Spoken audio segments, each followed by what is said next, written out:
Illegal crossings along the U.S. southern border are on the rise again, 3 months after the Biden administration issued new asylum restrictions. Hello, I'm Anand Naidu, and this is The Heat.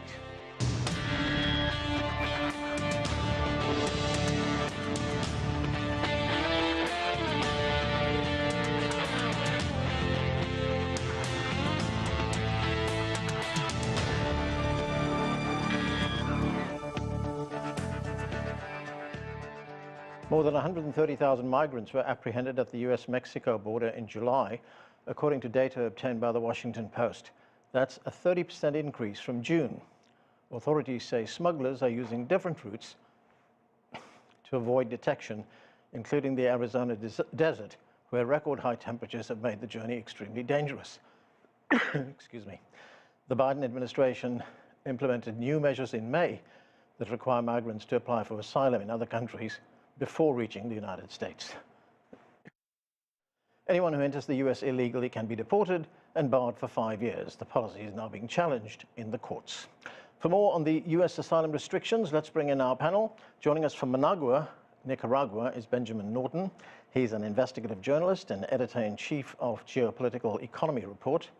From Austin, Texas, Kate Lincoln Goldfinch is an immigration attorney. Also with us from Mexico City, Laura Carlson is the director of the Americas program, and Ariel Ruiz Soto is a senior policy analyst with the Migration Policy Institute in Sacramento, California. Thank you, everyone, for being with us. Ariel, let me start with you. So President Biden ended this policy known as Title 42 in May. That's a measure that was meant to address public health issues to prevent the spread of infections, of disease. But now the Biden administration has issued new restrictions that disqualify migrants from seeking asylum if they enter the United States illegally.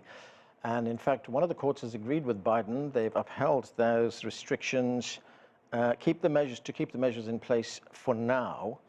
How does this policy work, the new policy, and why are some calling it a human rights violation?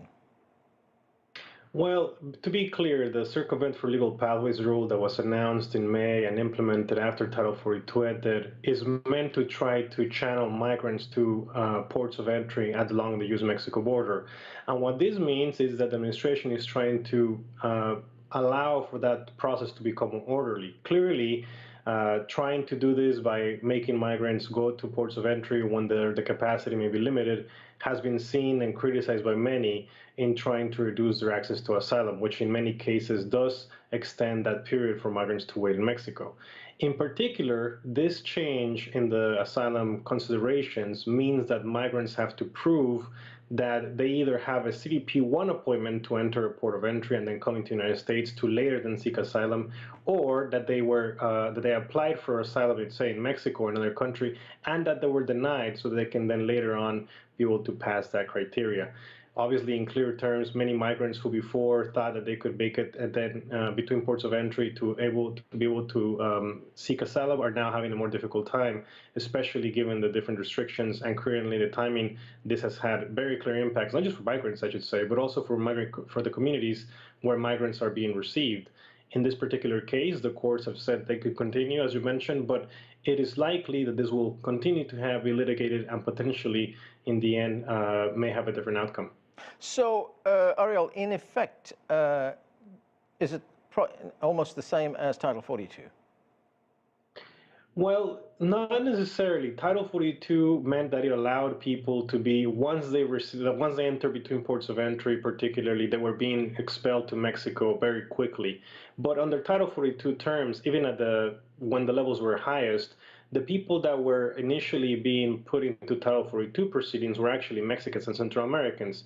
Most Venezuelans and Cubans, Haitians, and Nicaraguans were actually allowed to be processed in the United States and potentially released thereafter.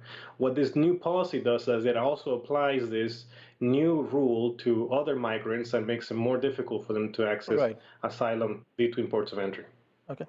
Laura, under an agreement with the United States, Mexico is now accepting migrants who've been turned away by the United States. How is Mexico managing this, and what kind of impact is this policy having? Very badly. There are more than 100,000 people stuck on the border between people who have been returned and people who are waiting for appointments or waiting to cross into the United States. It isn't even like what we call a third safe country agreement, which is where there's some financial compensation for the fact that basically you're receiving asylum seekers to another country. These people want to go to the United States. Some of them are waiting to go through the legal pathways to the United States, and yet Mexico is forced to receive them. There isn't financial compensation for this. There's not the infrastructure on the border to be able to take care of these people. And Mexico has also been forced to take on this punitive contention model of dealing with migratory flows, primarily from Central America, but now, as you mentioned, we're seeing many other countries as well, which means that there's been the deployment of armed forces and police forces throughout the country to cut off the migratory flows.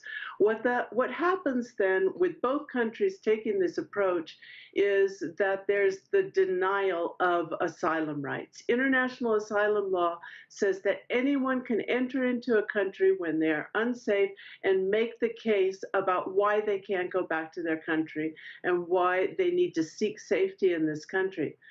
And it says nothing about this being a port of entry.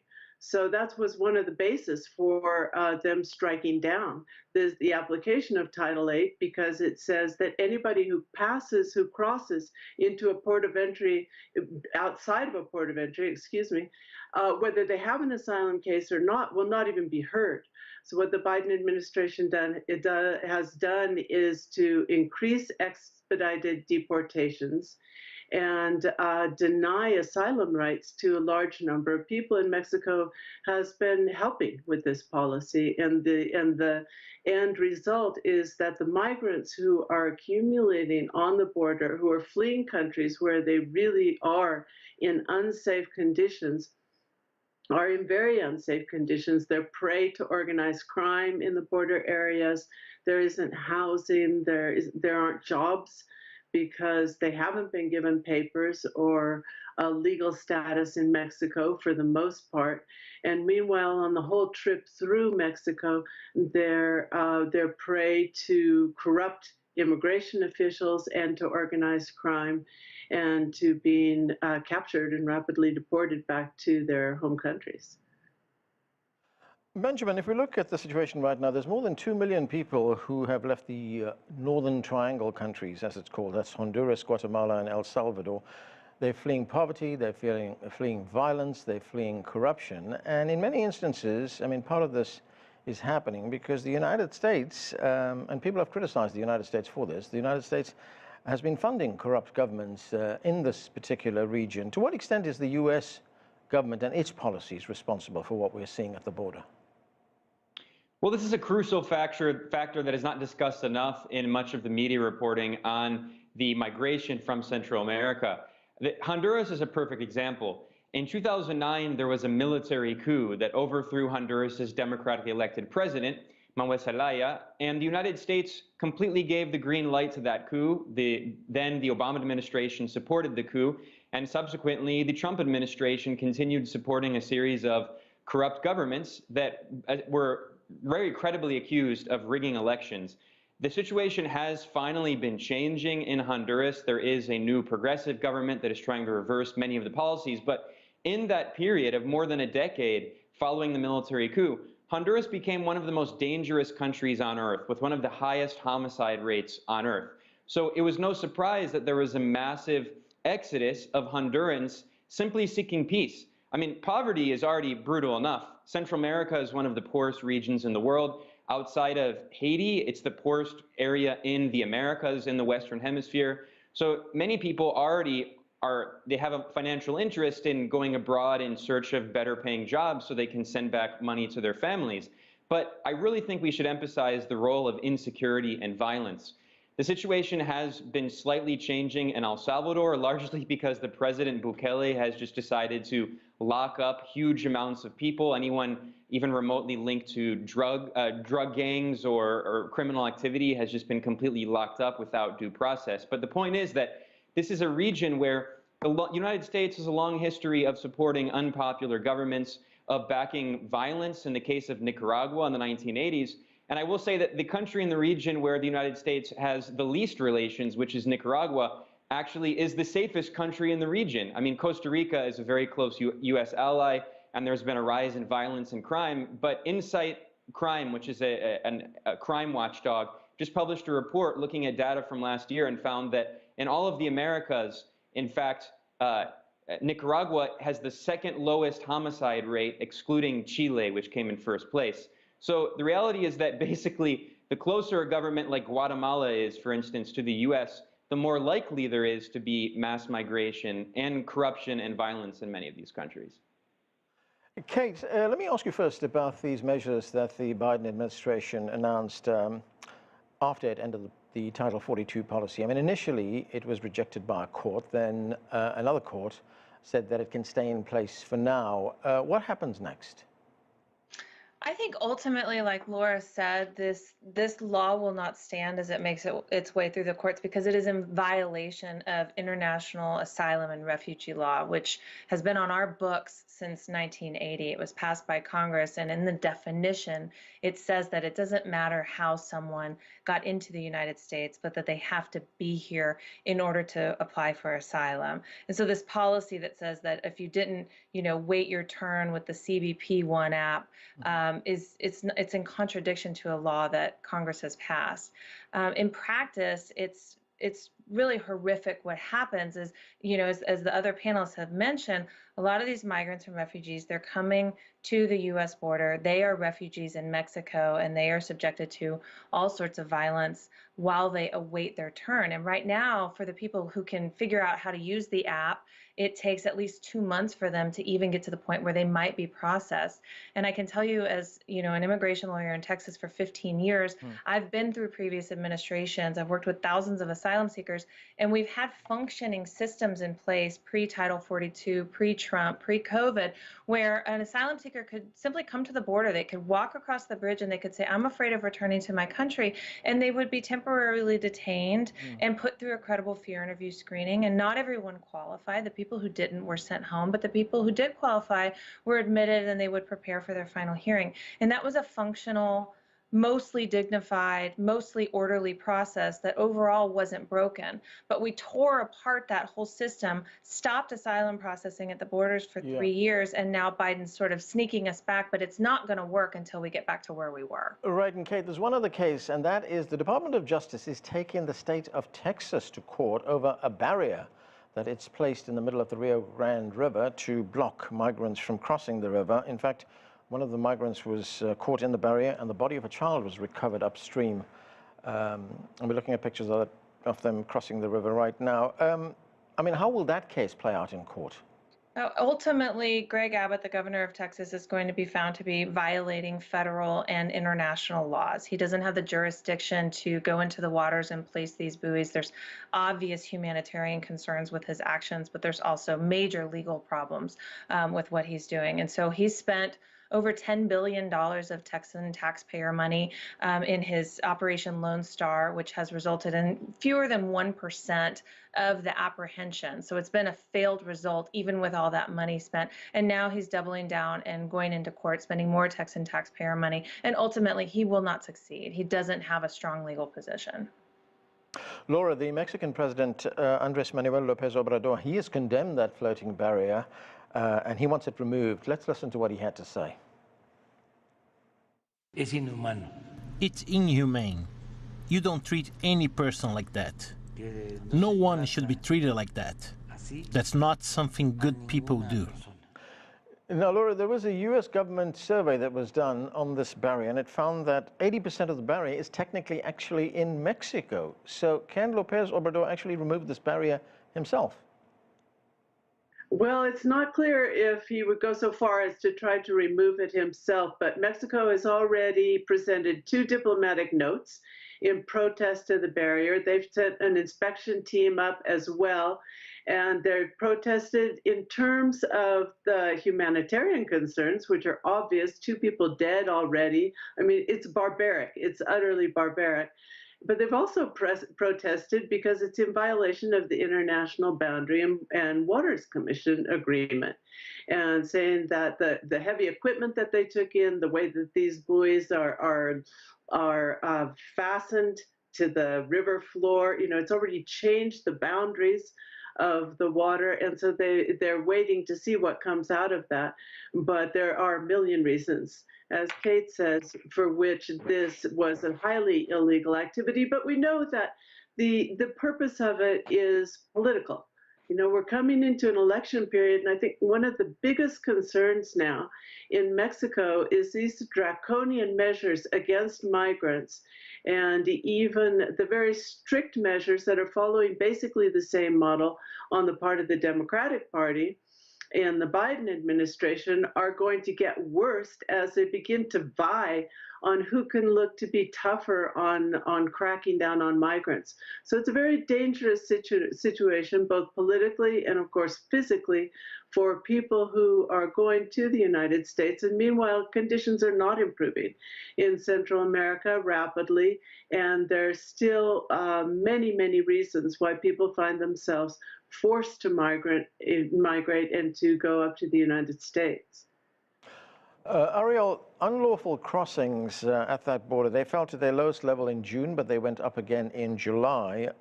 Border Patrol agents say there's also increased traffic across the Arizona desert. And this is a very harsh route for people to take because of heat, very high temperatures. What can you tell us about the people taking this route and why it's being used right now by smuggling gangs? Well, clearly there's many factors that affect how migrants try to arrive at the U.S.-Mexico border, but you're right that we have seen an increase in Tucson sector where there's been an important number of families, Mexicans, primarily Mexican, but also Central American families coming to this part of the border. And sometimes that's meant because smugglers have found different ways to try to cross fencing or other pathways. Sometimes it is because on the Mexican side of the territory, the different drug and other narco traffickers are now moving and shifting the places where people can enter and move through that part of the border. But also it has to do with the changes in policies across other sectors. For example, we've seen that Yuma, also in Arizona, has seen a steady and a small, in some cases, a small decrease, which means that more people are moving from that sector potentially to the one in Tucson. But overall, the people that pass through this, especially in Arizona, where the desert and the temperature can be so hot, actually puts them in significant danger. And again, for many of these families with children, particularly vulnerable to heat and other different measures, animals and everything else, makes it even more complicated. We've seen that these are changes that have continued across other parts of the border too. In Brownsville and near the Gulf of Mexico, we've seen too some increases because primarily Honduran and Guatemalans have also shown to have increased in this last month of July. Benjamin, we've also seen a record number of Nicaraguans enter the United States last year. Officials say 163,000 were granted asylum here in the United States. What's behind that huge movement of people from Nicaragua? Well, we shouldn't exaggerate the number of Nicaraguans that have migrated. The biggest contributor by far has been from the countries in the Northern Triangle, especially Guatemala, El Salvador, and Honduras. But since 2018, there has been an increase, and this is because the United States has deeply politicized the issue of immigration from Nicaragua, which is very different from immigration of a country like Honduras or Guatemala, where many migrants are fleeing violence. In the case of Nicaragua, basically the United States has been sending out messages. I mean, the State Department is constantly releasing statements. There are advertisements on social media saying basically, come to the United States and you can say that you're basically a political asylee, because the United States has taken a very aggressive policy against the Sandinista government in Nicaragua. This is not new. This goes back to the 1980s when the CIA backed a terror war through the Contras, and the International Court of Justice found the United States guilty of violating international law and committing acts of aggression, and the U.S. still refuses to this day to pay reparations to Nicaragua, which it legally owes. But the point is that the United States has continued this very aggressive policy, imposing sanctions on Nicaragua. In 2018, there was a very violent coup attempt, just similar to the coup attempt in in Venezuela the next year with Juan Guaido and all of that the Trump administration did. What happened in Nicaragua is not as well known, but since then, the United States, not just Trump, the Biden administration has politicized this issue. Biden himself gave a speech claiming that migrants from Venezuela, Nicaragua, and Cuba are victims of communism, and the U.S. should welcome them because they're fleeing communism. And then Biden's White House press secretary said the exact same thing. She said that these are victims of communism who are fleeing communism. So we see this very conservative rhetoric that you would expect from Republicans, but the Democrats are also using it and essentially encouraging large numbers of people to leave these countries, politicizing this issue. But again, I mean, we should consider it in comparison to the significantly larger numbers of migrants who have left the northern neighbors of Nicaragua, of El Salvador, Honduras, and Guatemala over the past decade, who have been actually fleeing extreme violence. So again, I think it's important to separate the politicization of that from the material conditions. Again, a study from looking at homicide rates from last year actually found that Nicaragua has the second lowest homicide rates in all of Latin America. So people are not fleeing violence. Kate, I want to talk about how Texas is handling the large number of people who've crossed the border into the state. But one other question, and that is, under the current rules, what happens to people who are already in the United States? They have crossed the border. Can they still seek asylum here?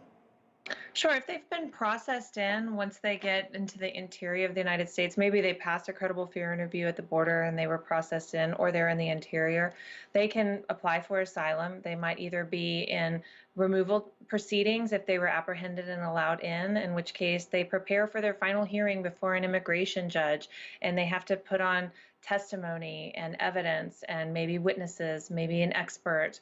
They'll be cross-examined by a Department of Homeland Security attorney. It's quite a rigorous process, and it can take, months to years depending upon the court schedule.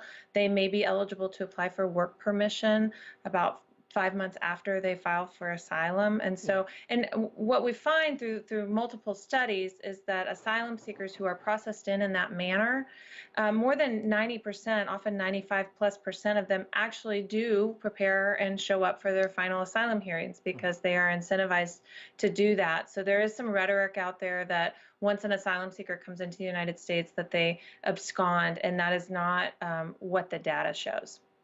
Right, and you were talking about the Texas governor earlier on, Greg Abbott. Now, something that he has done, and I should say that he's Republican, he has bused up to 30,000 migrants to Democrat-run cities in the United States, cities like Chicago, Washington, D.C., Boston, and the city of New York. Now, the mayor of New York, Eric Adams, has criticized the Biden administration policies. Let's listen to what the New York mayor had to say. We are facing an unprecedented state of emergency. The immigration system in this nation is broken. It has been broken for decades. Today, New York City has been left to pick up the pieces.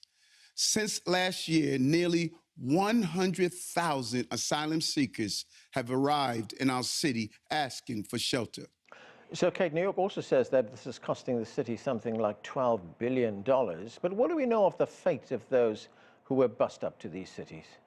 Well, the way this has worked, and we've seen a lot of these sort of political stunts where, Greg Abbott or Ron DeSantis will bus or even fly migrants up to DC, New York, et cetera. And the whole point is to bring migrants from where they are, where they most often, in my experience, have a plan. They have somewhere to go. They may have a brother in Houston or a sister in Maryland or somewhere to go, but they're taken instead by bus to some other location where their cell phone dies en route, and they're dumped at some civic center in some city that they never intended to be in.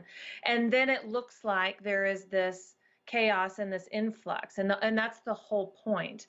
And there is a lot of political and media attention for the governors who are engaging in these activities, and it makes the appearance of the migrant issue look like it is overwhelmed and overrun. What I have seen in the past working with my clients is that once they're processed in, typically they're at, border cities where there is infrastructure in place. There are NGOs and other groups and entities who can help get people, to the Greyhound bus station to go where they intended to go, and it looks very different than what we're seeing right now. Right. Ariel, there's also a massive backlog of immigration cases in United States courts. In fact, there has been research done. Researchers at Syracuse University in New York say about 650 judges carry a backlog of more than 2.4 million cases. So what does this mean for asylum seekers? Well, I think the previous panelists were just talking about this issue. One of the key things that happens right now in our current asylum process is that it could take years for a person to be, once they begin their asylum hearing, to actually be able to complete their asylum case. And so what this means is that most people, or many people that apply for asylum once they're in the United States, actually take a very long time for them to be able to have security and safety, whether they will be able to stay in the country or whether they will potentially be returned to their country of origin. The issue is really bigger than any one administration. The immigration judges and the asylum courts have been backlogged for years. And in this case, it means that many judges have hundreds of people in their caseload for them to be able to decide. And realistically, the people that are arriving currently at the U.S.-Mexico border, for example, may have a court hearing that is scheduled until a couple of years from now for them to begin their cases. Of course, for many of these migrants, it's important that they can be able to work once they begin to have that asylum process hearing. But for many of them, living with uncertainty about what will happen to them can actually be a significant pressure. And what potentially could ease some of this type of backlogs is to be able to provide better assistance and additional resources so that immigration courts have more judges, are able to screen those cases more quickly, but also that some of that screening begins earlier on at the U.S.-Mexico border, which has been tried, but only in small cases and for a very particular number of people. Okay, Laura, President Biden traveled to Mexico. He had a meeting with President López Obrador there. What came out of that meeting on this immigration issue? And I'm sorry, we only have a few seconds left. Well, we often don't know what exactly comes out of it because most of these agreements are not formal. There will be continued collaboration on the immigration issue, and what they're trying to work on is what they call the root causes, which means more funding to Central America from both Mexican and U.S. governments and more funding to southern Mexico as well to be able to give jobs and to be able to reduce the amount of forced migration, people having to leave because they have no other opportunities. What we have to do is change the whole paradigm. Right. We talk about this in emergency as if these were feral dogs being let loose in suburbia. These are human beings. They contribute more to economies than they cost, except for the ridiculous costs, both political and economic, of the measures, inhumane measures taken to keep them out. Okay, and that is where we have to leave it. Thank you to all of you for being with us. That's it for this edition of The Heat. I'm Anand Naidu in Washington, D.C.